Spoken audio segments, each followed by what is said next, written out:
தந்தி தொலைக்காட்சி நேயர்களுக்கு வணக்கம். நல்லதை சொல்வோம், நல்லதை செய்வோம், நல்லதே நடக்கும். இன்று 26/9/2024 வியாழக்கிழமை. புனர்பூசம் நட்சத்திரம் பின்னிரவு 4:36 வரை, பிறகு பூசம் நட்சத்திரம். இன்றைக்கு நான் உங்களுக்கு சொல்ல இருக்கிற நல்ல கருத்து, மகிழ்ச்சி நிலைத்திருக்க 12 வழிகள் முன்னோர்கள் சொல்லியிருக்காங்க. 1, 2, 3, 4, 5, 6, 7, 8, 9, 10, 11, 12 அப்படிங்கிற எண் அடிப்படையிலே அந்த வழியை சொல்லியிருக்காங்க. 1, தினமும் ஒரு நாளைக்கு 1 மணி நேரமாவது நாம் நடைப்பயிற்சி செய்தால் உடலுக்கு நல்லது. சரி. 2 மணி நேரத்திற்கு மேல் தொடர்ந்து கணினி, செல், தொலைக்காட்சி இதெல்லாம் பார்க்கக்கூடாதான். அப்படி பார்த்தா கண்ணுக்கு பாதிப்பு வருமா.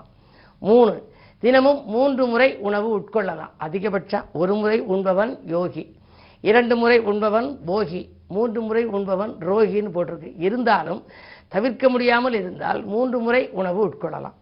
4 மணி நேரத்துக்கு மேலே ஒரே இடத்துல அமர்ந்திருக்க கூடாதான். உட்கார்ந்தோம்னா சூடு வந்துடும் அப்படிம்பாங்க. 5 மணி நேரத்துக்கு ஒரு முறை சிறுநீர் கழித்தே ஆகணுமா.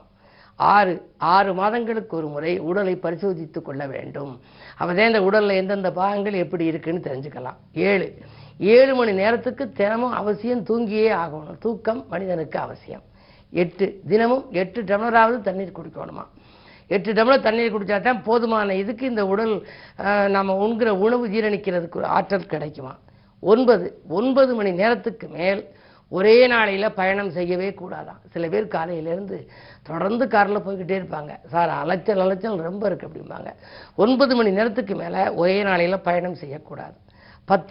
10 மாதங்களுக்கு ஒரு முறை கண்ணை பரிசோதித்துக் கொள்ள வேண்டும். கண் எப்படி இருக்குது என்னங்கிறத பரிசோதிச்சுக்கணும்.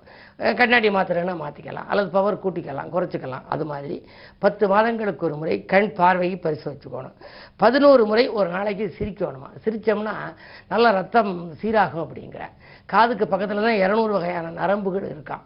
அப்படி நம்ம சிரிக்கிறதுனால நமக்கு ஆயுள் நீடிக்குதுங்கிற. அந்த மாதிரி ஒரு நாளைக்கு குறைஞ்சது 11 முறையாவது சிரிக்கணுமா. 12, இரவு 12 மணிக்கு மேலே கண் விழிச்சிருக்க கூடாதான். எவ்வளவு வேலை இருந்தாலும் கண்டிப்பாக தூங்கி ஆகணுமா. இந்த 12 வழிகளை நம்ம கடைப்பிடிச்சா மகிழ்ச்சி நமக்கு நிலைத்திருக்கும்னு சொல்லி முன்னோர்கள் சொல்லி வைத்திருக்கிறார்கள் என்ற நல்ல கருத்தை தெரிவித்து, இதை போல நீங்களும் இந்த நல்ல கருத்துக்களை கடைப்பிடித்து வாழ்க்கையில் உங்கள் உடலையும் பேணி உள்ளத்தையும் பேணி வைத்துக் கொள்வது நல்லது என்று சொல்லி இன்றைய ராசி பலன்களை இப்பொழுது உங்களுக்கு வழங்கப் போகின்றேன்.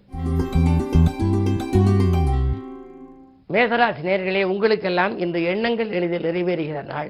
இன்று உங்களுடைய ராசிநாதன் 3ஆம் இடத்தில். நேர்முக தேர்விலே வெற்றி கிடைக்கும். நிகழ்கால தேவைகள் பூர்த்தியாகும். உத்தியோகத்தில் மறுக்கப்பட்ட சலுகைகள் கூட உங்களுக்கு கிடைக்கலாம்.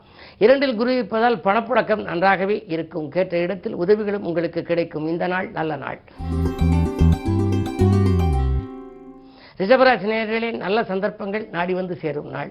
நாளை சந்திப்பதாக சொன்ன ஒருவர் கூட இன்றே உங்களை சந்திக்கலாம். தெய்வ அனுகிரகத்தின் காரணமாக உங்களுக்கு திருப்தியான வாழ்க்கை இன்று அமையப் போகிறது. குறிப்பாக இன்று குருவாரம். உங்கள் ராசியிலேயே குரு இருக்கிறார். அதிகாலையிலேயே நீங்கள் அருகில் இருக்கும் ஆலயம் சென்று குருவை வழிபடுவது நல்லது. பொதுவாக தோஷங்களிலிருந்து விடுபட வேண்டுமானால் குரு பார்வை அல்லது குரு இணைந்திருக்க வேண்டும். அந்த அடிப்படையில் உங்கள் ராசிக்கு ராசிநாதன் சுக்கிரனுக்கு குரு பகைக்கிரகமாக இருந்தாலும் நல்ல சுபகிரகம் என்பதனாலே உங்களுக்கு இன்று நன்மைகள் நடக்கும். பயணங்களால் பலன் கிடைக்கும். மிதுனராசி நேயர்களே, விரயஸ்தானத்தில் குரு 10ஆம் இடத்திற்கு அதிபதி என்பதாலே தொழில் மாற்ற சிந்தனைகள் மேலோங்கும். உத்தியோகத்தில் கூட உங்களுடைய உழைப்புக்கேற்ற பலனிலேயே மாறலாமா என்று நினைப்பீர்கள். என்ன இருந்தாலும் உங்களுக்கு இன்று கொஞ்சம் கவனமாக இருக்க வேண்டிய நாள். நினைத்த நேரத்தில் செய்ய இயலாமல் போகலாம். நிகழ்கால தேவைகள் பூர்த்தியாவதும் கொஞ்சம் கடினம். வாங்கல் கொடுக்கல்கள் சரளமாக இருக்குமா என்பது சந்தேகம்தான். மதியத்திற்கு மேல் மனக்கலக்கம் தரும் தகவல் கிடைக்கலாம். கடகராசி நேயர்களே, உங்களுக்கெல்லாம் கசந்த காலங்கள் வசந்த காலங்களாக மாறும் நாள். இன்று கடல் தாண்டும் முயற்சியில் ஆர்வம் காட்டுவீர்கள். உங்களுக்கு அயல்நாட்டிலிருந்து அழைப்புகள் வரலாம். பணி நீக்கம் செய்யப்பட்டவர்கள் கூட மீண்டும் பணியில் சேர வாய்ப்பு உண்டு. 3இலே கேது இருப்பதனாலே ஆன்மீகம் சார்ந்த ஆலயங்களுக்கு சென்று வருவதில் கவனம் செலுத்துவீர்கள். அது மட்டுமல்ல, உடன்பிறப்புகளும் உங்களுக்கு உறுதுணையாக இருப்பார்கள். சிம்மராசி நேயர்களே, கண்டகச்சனையின் ஆதிக்கம் இருக்கிறது. மோதல்கள் அகல முன்னெச்சரிக்கையோடு இருக்க வேண்டிய நாள்.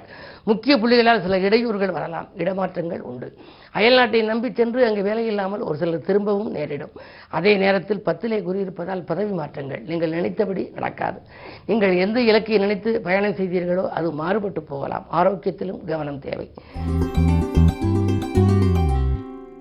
கன்னிராசி நேயர்களே, ஜென்மத்திலே சூரியனோடு கேது இருப்பதனாலே உங்களுக்கு இன்று மன அமைதி குறைவு ஏற்படும். நினைத்தது நிறைவேறாமல் போகலாம். நிகழ்கால தேவைகள் பூர்த்தியாகாது.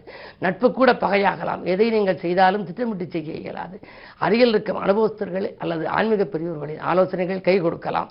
புதன் உங்கள் ராசிநாதன் உச்சம் பெற்றிருப்பதால் எப்படியோ காரியங்கள் கடைசி நேரத்தில் கைகூடலாம். துலாம் ராசி நேயர்களே, உங்களுக்கு சிக்கல்கள் அகலும் நாள். திடீர் பயணத்தால் சிறப்பான ஒரு வாய்ப்பு உண்டு. குரு எட்டில் இருப்பதால் அலைச்சல் உண்டு. அலைச்சலுக்கேற்ற ஆதாயம் கிடைக்கும். ராஜநாதன் சுக்கிரன் ராசியில் இருப்பதால் யோசிக்காது செய்த காரியங்களில் கூட வெற்றி கிடைக்கும். அரசியல்வாதிகளின் அனுகூலங்கள் உண்டு. விலை உயர்ந்த பொருட்களை வாங்குவதிலே கவனம் செலுத்துவீர்கள். உத்தியோகத்தில் மறுக்கப்பட்ட சலுகைகள் கிடைக்கும். விருச்சிக ராசி நேயர்களே, உங்களுக்கு சந்திராஷ்டமம். வளைந்து கொடுத்து சென்று வருமானத்தை பெருக்கிக் கொள்ள வேண்டிய நாள். அருகில் இருப்பவர்களை அனுசரித்துக் கொள்ளுங்கள். பயணங்களை திடீரென மாற்றி அமைப்பீர்கள். உத்தியோகத்தில் கூட மேலதிகாரிகளை கொஞ்சம் அனுசரித்து செல்ல வேண்டிய நேரம் இது. 12 சுக்கிரன் இருப்பதால் வீட்டிற்கு தேவையான அத்தியாவசிய பொருள், ஆடம்பர பொருட்கள் வாங்குவதில் அதிக செலவிடுவீர்கள். ஒரு வேலையை ஒரு முறைக்கு இருமுறை செய்யும் சூழல் உருவாகலாம். ஆரோக்கியத்திலும் கவனம் தேவை. தனுசு ராசி நேயர்களே, உங்களுக்கெல்லாம் இன்று வீடு மாற்றம், இடமாற்றம் உறுதியாகும் நாள். விருப்பங்கள் நிறைவேறும். நல்ல திருப்பங்கள் உருவாகும். செவ்வாய் 7 இருப்பதாலே உங்களுக்கு அரசியல்வாதிகளின் ஆதரவு கிடைக்கலாம்.